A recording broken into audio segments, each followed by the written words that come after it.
Episode title: How to Start Thinking in English and Why It Matters. Lima, hey everyone. Welcome back to the English Street Smart English, the show where we unlock the secrets to speaking English fluently and confidently. I'm Liam, your host for today, and I'm joined by my amazing co-host, Emma. How's it going, Emma? Hi, Lima. I'm doing great, and I'm super excited for today's topic. Hi to all our listeners. Whether you're just starting out or looking to level up your English, you're in the right place. Lima, that's right. Today we're talking about a game-changing skill: thinking in English. If you often translate from your native language before speaking, this episode is definitely for you. Exactly. Thinking in English helps you speak more naturally and fluently. In this episode, we'll explore why it's so important, the common challenges people face, and of course, we'll give you some simple and effective tips to get started. Plus, we've got a fun role play at the end to help you practice. So let's jump in. Lima, first up, the big question: why does thinking in English matter so much when it comes to speaking? Great question. Thinking in English creates a direct path between your thoughts and your words. When you translate from your native language, it slows you down, and sometimes your meaning gets lost. But when you think in English, your response is quicker and more natural. Lima, right, and it also helps expand your vocabulary and improve sentence structure.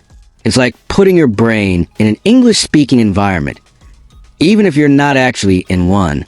Absolutely. And it's not just about fluency, it also improves accuracy. You begin forming correct sentences in your mind, which helps your grammar without you even realizing it. Lima, another benefit is confidence. For example, if you're ordering food and you've trained your brain to think in English, you'll feel more relaxed and speak more smoothly. Totally. Plus, it reduces mental fatigue. Translating is tiring. Thinking directly in English cuts out that extra step and makes communication smoother.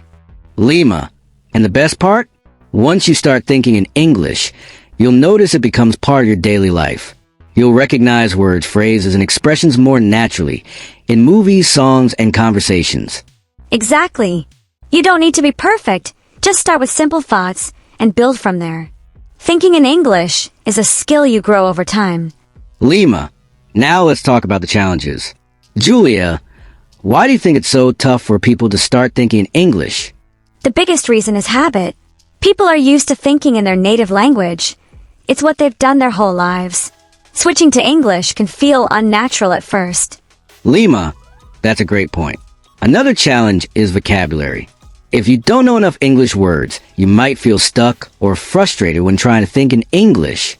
And then there's confidence. Some learners are afraid to make mistakes, even in their heads. That fear can stop them from trying. Lima, translation is another obstacle. Many learners were taught to translate everything first, so it becomes hard to break that habit. Definitely. Consistency is also tough.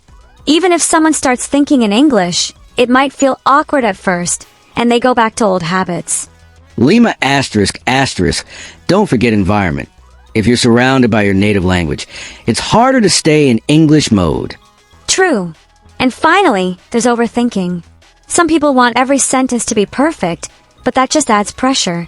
It's okay to start small and build up. Lima, the key is to practice, not to be perfect.